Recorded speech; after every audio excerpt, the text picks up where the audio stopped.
From the studios of Farm Journal Broadcast, this is AgDay.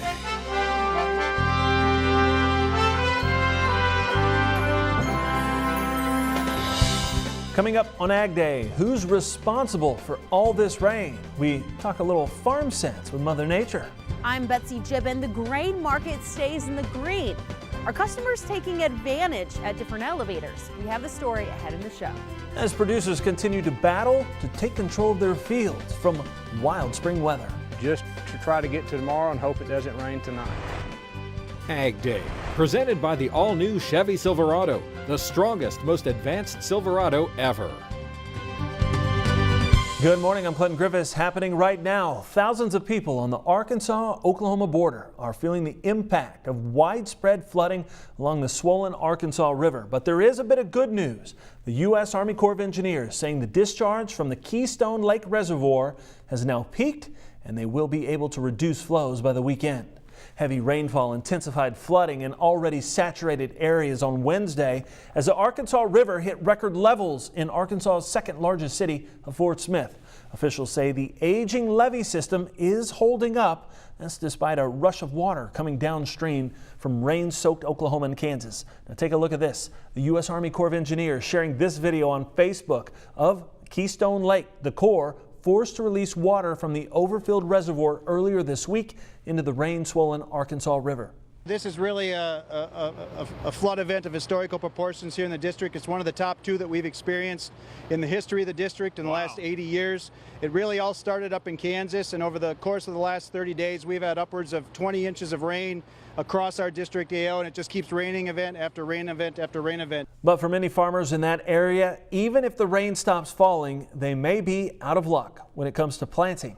Farm Journal's Stein Morgan spoke with one farmer in England, Arkansas. That's in the central part of the state. He says they haven't had more than a 3-day run yet at planting, and he says half of the rice acres he has will not get planted and will go fallow. And that was a tough decision. It's hard. It's emotional, and I'm sorry. It's more than me and my family.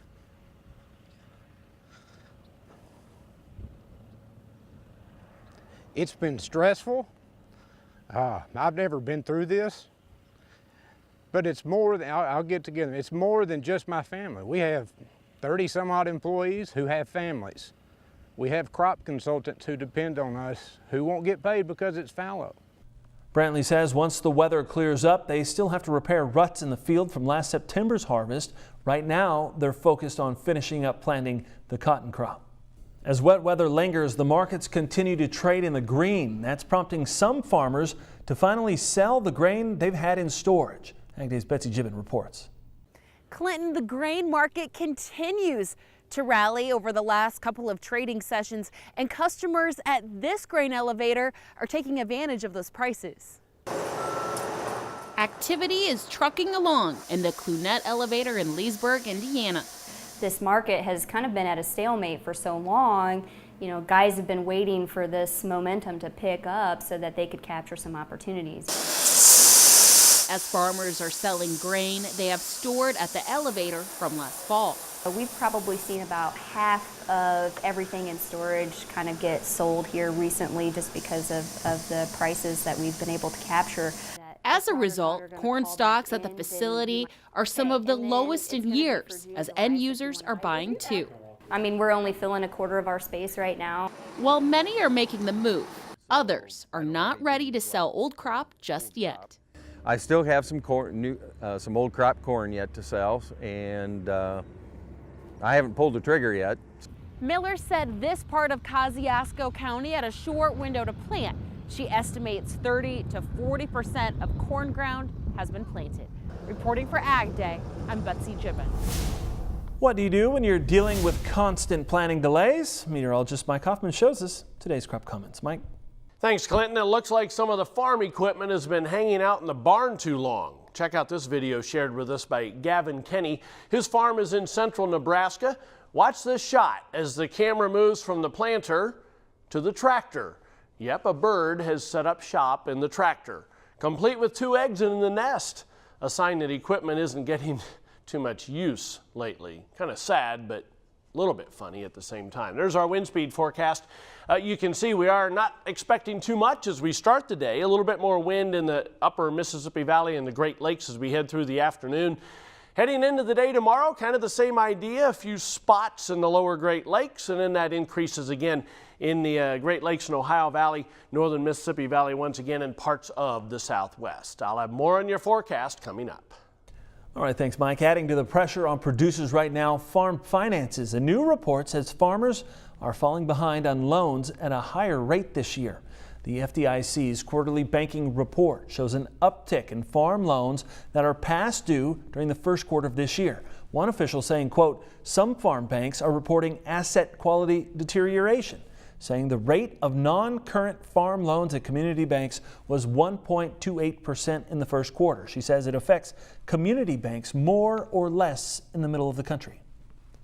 Vice President Mike Pence talking trade in Canada as he looks to build momentum to get the new trade deal with Canada and Mexico passed. Vice President Pence meeting Thursday with Canadian Prime Minister Justin Trudeau. Now, the visit comes after President Trump removed steel and aluminum tariffs on Canada and Mexico. That cleared a key roadblock to the deal negotiated last year.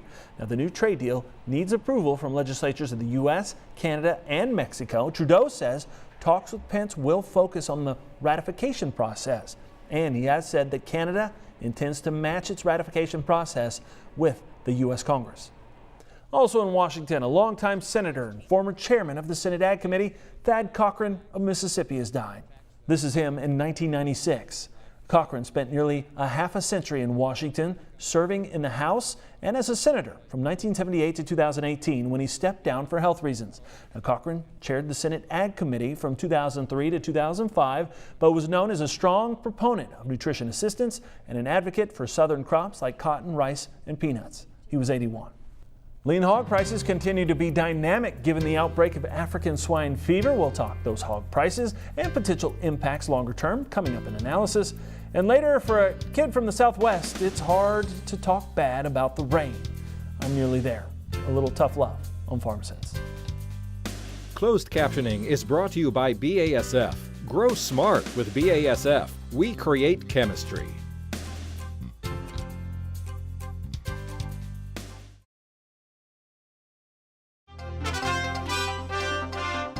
Happening later today, we expect to learn more about how the EPA will allow higher ethanol E15 gas to be sold year-round. An EPA administrator is attending an event at an Iowa ethanol plant today and is expected to make an announcement. The EPA had set a deadline of June 1st for issuing the year-round rules. Some observers say the agency may leave out key parts that would benefit oil refiners relative to RIN reform. Corn, soybean, and wheat all up double digits on Thursday, all due to the wet weather and the chances for more rain on the way. Here's an update from the CME.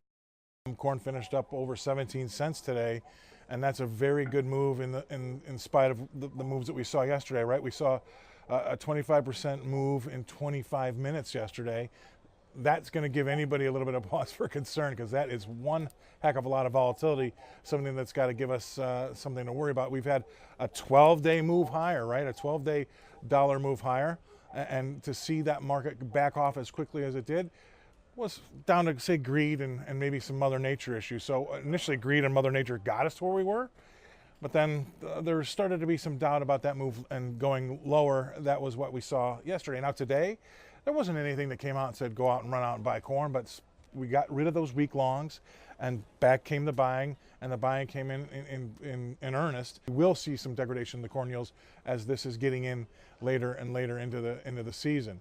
I think it's really important just to note that, you know, corn has been ground zero for this rally we've seen in the ag markets. I mean, we've got a great move in wheat today, up 20 some odd cents. We had 15 something cents in soybeans as well. But that's going to be all driven by the corn market. Right? That's it for me. I'm Scott Shelley on the SEMA Group floors in Chicago. Welcome back. We have Jim McCormick with agmarket.net. Jim, let's talk about this lean hog market because, boy, it continues to be dynamic given the spread of African swine fever. Now not just China, but Vietnam and South Africa, not to mention parts of Europe. Yeah, it's expanding, it's spreading, and in the long run, that's probably going to be a little bit bullish for the United States.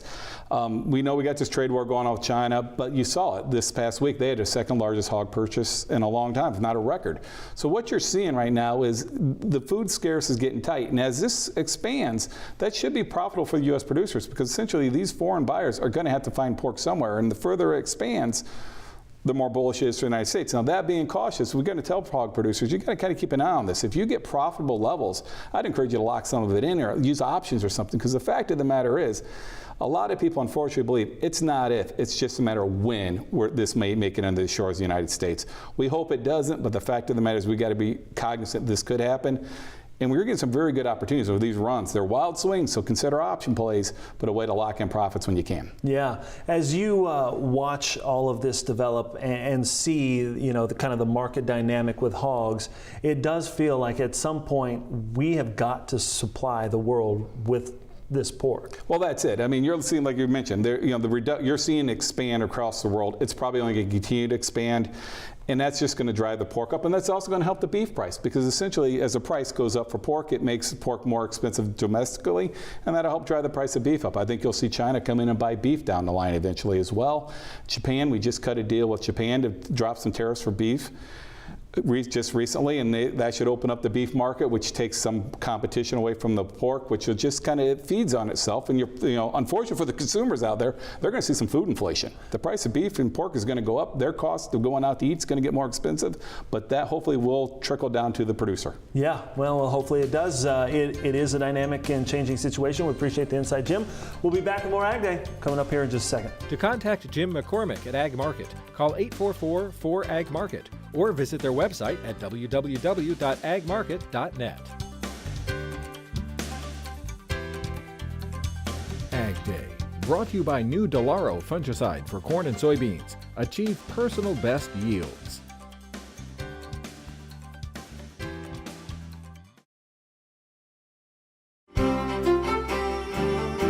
Over just the last 7 days, the National Weather Service office issued a combined 423 tornado warnings for portions of 27 states, Mike. It's been quite the outbreak. It has. It's totally, you can't say totally done, but that pattern is over. Okay, so we do have some differences coming our way when we look at the weather maps. First of all, the drought monitor, no real differences there, except it's becoming a little drier in the southeast where the heat has been occurring. But for the second week in a row, we have no severe drought anywhere in the lower 48. Pretty much unprecedented. Let's go back a month. You can see we did have a little spot there, northwestern portions of New Mexico, but over the past 4 weeks, we've seen that shrink up. We've seen the dryness expand a little bit in that heat wave that's going on through the southeastern portions of the country, and there's the current situation. Again, it's the wetness that's the problem. Good news is the pattern has changed. We are not going to see these continuous just trains of showers and thunderstorms and storm systems coming out of the southwest, moving through the middle of the country. We now have a little bit of a trough in the east. So this cold front's actually going into the heat right now. There will be some scattered showers and thunderstorms along that, especially this afternoon, mid-Atlantic southward. High pressure, though, dominating most of the areas that have been very wet over the past several weeks. And a weak system moving through the Great Lakes into the upper Mississippi Valley. That'll have some scattered activity along it as we head through the rest of today and into the first part of the day tomorrow, and then a little bit more tomorrow. But none of this is widespread. This is not anything that's going to be, huge rainmaker all over the place. These are much drier systems coming out of Canada than coming out of the southwest. So precipitation over the past 24 hours, we've seen some amounts in the mid-Atlantic, back into the Ohio River Valley. Some of the heavier spots have been South Texas. Adding in the next 36 hours, we'll add a little bit more in places, but you'll notice there's no huge areas of rain. The heat kind of comes back in the sunshine, 80s all across the plain states. As you can see today, low temperatures tonight going to drop into the 60s across most of farm country, and it's right back into the 70s and 80s for the most part as we head through the day tomorrow, except in the far northern plains. So here's the pattern.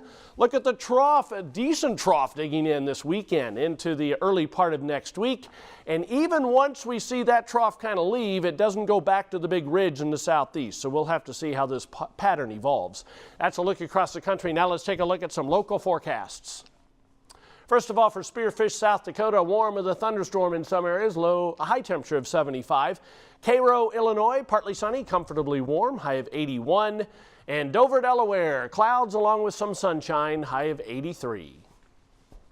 It's not the love connection you want for your trees, while mistletoe may be the kiss of death. And later, rain, rain, more rain. The weather pattern, a broken record. A little farm sense later in the show. Closed captioning is brought to you by BASF. Grow smart with BASF. We create chemistry.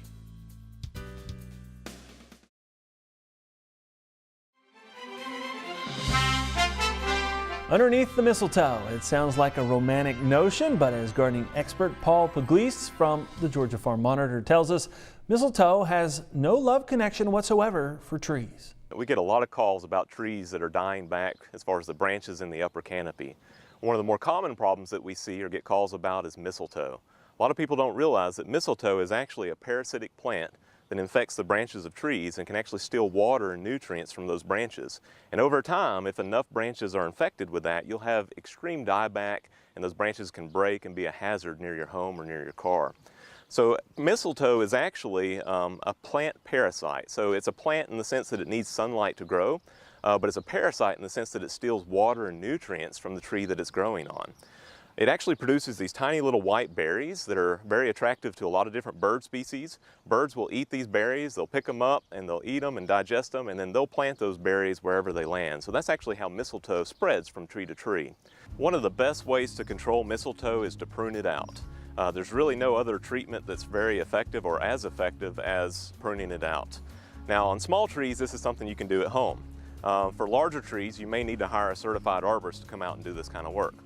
One of the key things is to make sure you get it all when you prune it out. So you need to prune several inches, maybe up to a foot beyond where you actually see the mistletoe growing. Here's another one that's infected with mistletoe.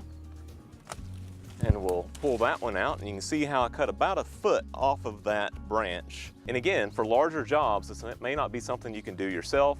For those bigger trees, you need to hire a certified arborist. So we recommend going to the ISA Certified Arborist website. The website is treesaregood.org. If you want to look up a certified arborist in your area that can do this type of work, and make sure you hire a professional to do the job right. So for more information, be sure to call your local county extension office, and be sure to follow us on the Georgia Farm Monitor. Thanks, Paul. When we come back, some hard truths about all this rain. The Southwestern native with Midwest problems. A little farm sense after the break.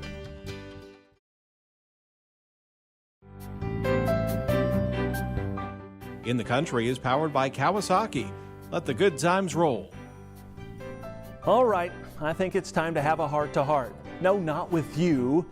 With that beautiful dame we call Mother Nature. See, I'm being nice. We get it. You can make it rain. All right, great job, point taken. Now, being a kid from the Southwest, we never, and I mean never, talk bad about the rain. When you grow up in a semi-arid desert, every single drop counts. Rains, there were few, and when they did arrive, generally the entire year's rainfall fell at once. This year, though, I'm really, really close to over it. And I bet you are too. You know, this isn't anything we've ever witnessed in my lifetime, and yes, my fields are flooded. Indiana is historically way behind in planting. I've only seen one planter running all spring, and there's only one field with anything growing. So yeah, it's nearly June, and we've got weeks worth of work to do if those fields ever dry out. As of May 26th, we still had 99 million acres left to plant to corn and soybeans. We're now at the slowest pace on record. The next closest, it was back in 1995 with 70 million acres left. This is an unprecedented time. Then we start looking at the flooding along the Mississippi, the Missouri, now the Arkansas rivers. Houses and farms are underwater. I have family near Muskogee, Oklahoma. They're having to get their groceries delivered via boat. And once all of this water does recede, then we must go about the business of fixing the things that are broken or missing. You know, in the last 6 years, we've gone from record droughts to record wet. I guess that just makes this decade average. See, I've never talked bad about the rain, but this year, boy, I've had to bite my tongue. Those of us in agriculture, well, we like to talk about the weather, and this year there's enough to fill a Dickens novel. But what I think burns is the fact that even with all the field tile, the levees, the locks, the irrigation inputs, and seed technology, we still can't overcome the power of nature. It's an incredible force with little regard for our livelihoods or wishes. Which is why maybe it's time we get back to the things we can control. You know, like trade wars in Washington. Thanks for watching. From all of us here at AgDay, I'm Clinton Griffiths. I hope you have a dry day.